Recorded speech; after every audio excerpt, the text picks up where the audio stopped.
all about the freak-offs in one way, shape, or form. Freak-offs? Freak-offs. Freak-offs. Freak-offs. The freak-offs sometimes lasted days at a time. Prosecutors say that these were elaborately produced events, bringing lighting in, cameras, linens. Prosecutors said he would masturbate during these freak-offs, and women had no choice. Freak-offs, NDAs, drugs, abuse. But what if that's not the darkest part of the Diddy case?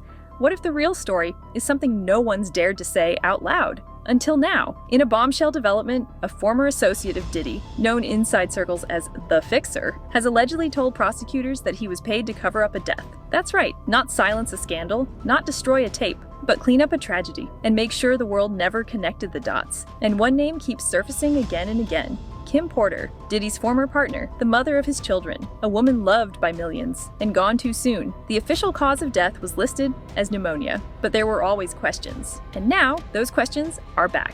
According to sealed testimony leaked from a court insider, this so-called fixer claims he was sent to the house the night Kim died. He didn't say she was murdered. But what he did say, there were substances present. There were people in the home who shouldn't have been there. And most chilling of all, there was a cleanup. The fixer says he wasn't the only one called. A private doctor, a crisis manager, and a team he described as media silencers. Within 24 hours, no autopsy photos, no media leaks, no public suspects, just a sealed funeral, a fast-moving PR cycle, and silence. But now, that silence is cracking. The fixer allegedly kept records, burner phone logs, payment receipts, GPS pings, and encrypted texts. He claims he did the job, but always knew one day he might need to tell the truth, and that day might be now. Attorneys representing the Combs legal team have denied every allegation. They say the fixer's story is manufactured, a desperate attempt to stay out of prison. But if he takes the stand, and those texts match his story, we could be looking at a twist this trial was never meant to have, because if a death was buried, what else was? And who else knew? Kim was loved, Kim was strong, and maybe, just maybe, Kim was trying to speak up. Wendy Williams said it best. They don't silence people with microphones, they silence people who know too much. This fixer may be the most dangerous witness Diddy's team will ever face. And if he's telling the truth, the entire story we thought we knew is about to fall apart. Now here's where things get even darker.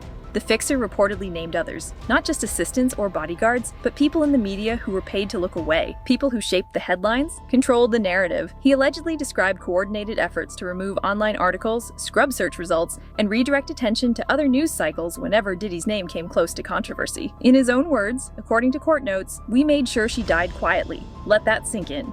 We made sure she died quietly. What does that mean? Was it about her death or about the response to her death? And if that's the mindset, how many other deaths or disappearances were handled the same way? Another document, not yet confirmed but discussed by two legal commentators, allegedly outlines hush payments made around the time of Kim's passing. Payments to travel agents, event planners, even airline pilots.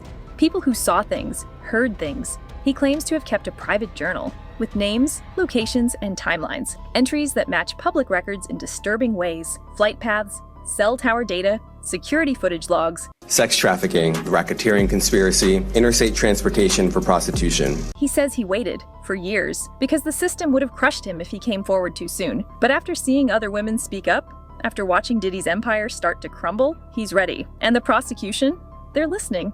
They've requested sealed chambers to review his evidence, and one investigator reportedly said this off the record: if this checks out, more than one case. Let that sit, because we're not just talking about Kim anymore. We're talking about a possible pattern, a system, and a man who may have cleaned up a lot more than just crime scenes. He may have cleaned up history, but there's more. This wasn't just cleanup, it was infrastructure. And if it's true, Diddy didn't just run a music empire. He ran a covert operation to protect it.